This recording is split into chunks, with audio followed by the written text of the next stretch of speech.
ঢাকা সাভারের নবীনগরে অবস্থিত জাতীয় স্মৃতিসৌধ বাংলাদেশের স্বাধীনতা সংগ্রামের অগণিত বীর শহীদদের আত্মত্যাগের প্রতি শ্রদ্ধা ও জানানোর জন্য নির্মিত প্রধান রাষ্ট্রীয় স্মারক স্থাপত্য। অবস্থান ও যোগাযোগের উপায়: আপনারা কিভাবে আসবেন এবং যাবেন? ঠিকানা: ঢাকা আরিচা মহাসড়ক, নবীনগর, সাভার, ঢাকা 1344। প্রবেশ মূল্য: সাধারণ দর্শনার্থীদের জন্য স্মৃতিসৌধে প্রবেশ সম্পূর্ণ বিনামূল্যে। পরিদর্শনের সময়সূচি: সাধারণত প্রতিদিন সকাল 10টা থেকে বিকাল 5টা পর্যন্ত খোলা থাকে। বিশেষ রাষ্ট্রীয় দিবসগুলোতে সাধারণ প্রবেশ সংরক্ষিত থাকে।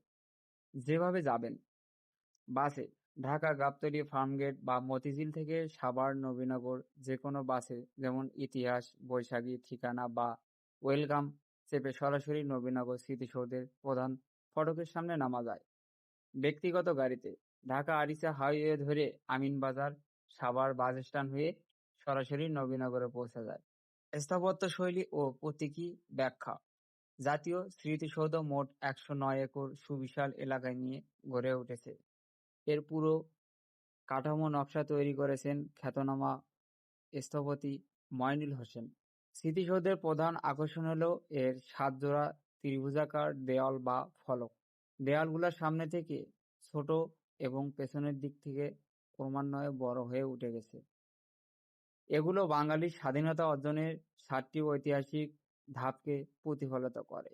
1952 সালে ভাষা আন্দোলন, 1954 সালে যুক্তফ্রন্ট নির্বাচন, 1958 সালে সামরিক শাসন বিরোধী আন্দোলন, 1962 সালে শিক্ষা আন্দোলন, 1966 সালে ঐতিহাসিক 6 দফা আন্দোলন, 1969-এর গণ-অভ্যুত্থান, 1971 সালের মহান মুক্তিযুদ্ধ ও চূড়ান্ত স্বাধীনতা।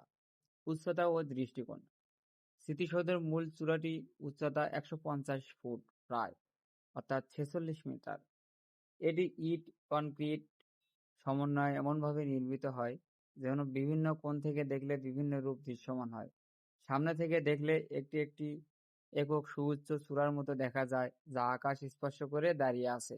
স্মৃতিসৌধের প্রধান ফটক থেকে মূল স্তম্ভে যাওয়ার পথটি সোজা নয়, বরং উঁচু নিচু ও আঁকাবাঁকা। এটি নির্দেশ করে স্বাধীনতার লাভ কোনো সহজ পথ ছিল না। দীর্ঘ রক্তক্ষয়ী ও বন্ধুর পথ অতিক্রম করে আমরা স্বাধীনতা পেয়েছি। কৃত্রিম জলাশয় হ্রদ: ইতিমধ্যে একটি হ্রদ বা কৃত্রিম জলাশয় রয়েছে, যার উপর দিয়ে সেতু পার হয়ে মূল স্তম্ভে যেতে হয়। এটি সংগ্রামের নদী পার হওয়ার প্রতীক।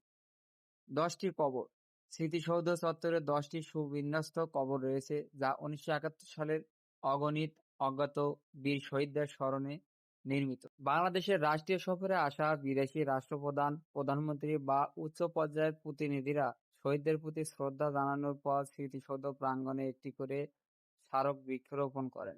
এখানে বিশ্বের বহু খ্যাতিমান নেতার হাত ধরে গাছ রোপণ করা হয়েছে ও তাদের নাম ফলক সংরক্ষিত রয়েছে। ভিআইপি পরিদর্শন বই: বিশেষ করে পরিদর্শনের পর বিদেশি রাষ্ট্রপ্রধান ও রাষ্ট্রদূতরা তাদের অনুভূতি ব্যক্ত করে বিস্তারিত ভিআইপি পরিদর্শনে বইয়ের মন্তব্য লেখেন এবং স্বাক্ষর করেন।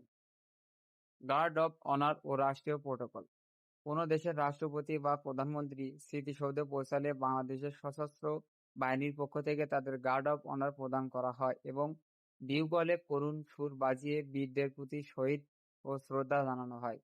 সাধারণ বিদেশি পর্যটকদের জন্য নিয়ম: সাধারণ বিদেশি পর্যটকদের জন্য স্মৃতিসৌধে প্রবেশ সম্পূর্ণ বিনামূল্যে এবং উন্মুক্ত।